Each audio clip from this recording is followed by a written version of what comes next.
Hello, good evening. Ngayon, i-watch natin ang pagsakop ng Espanyol sa Pilipinas. Pagsakop ng Espanya sa Pilipinas. Alam niyo ba na ang Pilipinas ay sinakop ng Espanya sa mahigit na 333 taon? Narito ang ilan sa mga katanungan na aking sasagutin patungkol rito. Una, May 3K na dahilan kung bakit tayo sinakop ng Espanya. ano ang mga dahilan ng pananakop ng Espanya sa Pilipinas? Ito, number 1, sa 3 ay isa ay Kristyanismo. May 3K na dahilan kung bakit tayo sinakop ng Espanya. Ito ay ang mga sumusunod. Kristyanismo. Dahil bahagi ng misyon ng mga Kastila sa pananakop ng mga lupain ay ang mas mapalawak na maipalaganap ang Katolisismo. Dalawa ay kayamanan. Kayamanan. Itinuturing ng mga Kastila na kayamanan ang mga lupain kanilang masasakop sapagkat kanilang mapakikinabangan ang mga yamang tao at yamang likas nito.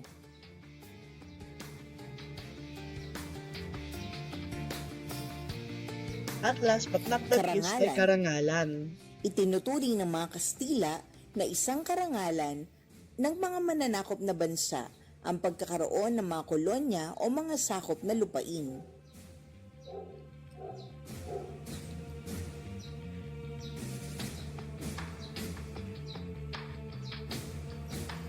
Ikalawang tanong, sino ang pangunahing tauhan sa pananakop na ito?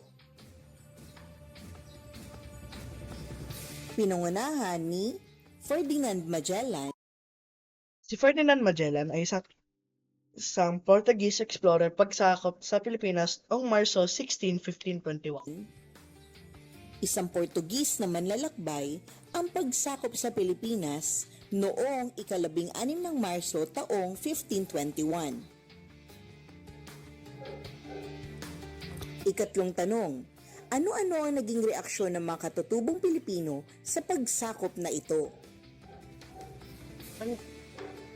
Iba-iba ang naging reaksyon ng mga katutubong Pilipino. Ang ibang reaksyon ng Filipino ay tumakas sa ibang Spaniards para sa safety of their own. May ilang napilitang gawin ang pagtakas at pumunta sa mga lugar na hindi abot ng kapangyarihan ng Espanyol. Kesa ng ibang Pilipino ay natakot at naging patatanggap. Dahil sa takot, may katutubo na napilitan sa pagtanggap ng ginawang pagsakop. At lastly, yung mga paglaban. Ito ay yung paglaban at sa mga Espanyol. At nang mamulat sa maling pamamalakad ng Espanyol, may mga katutubong ginawa ang paglaban.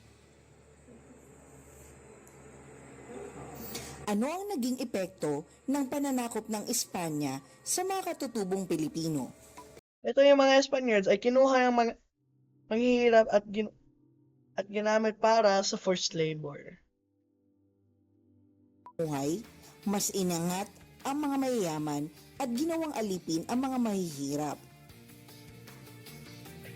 At dahil dito, Dahil naman, nagkaisa ang lahat ng Filipino maging isa at naging isa para sa buong Pilipinas para sa protection ng Pilipinas. Isa ang mga Pilipino na handang ibuwis ang buhay upang makamit ang ating kasarinlan.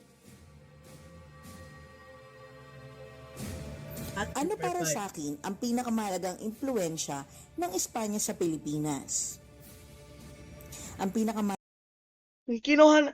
pinakamahalagang impluwensya ng Pilipinas sa ay ang wika, aka language. Yung ginamit nating wika ay panglamesa, pangupuan, pagkain, pangtulog, pang anong iba para sa Pilipinas ng wika.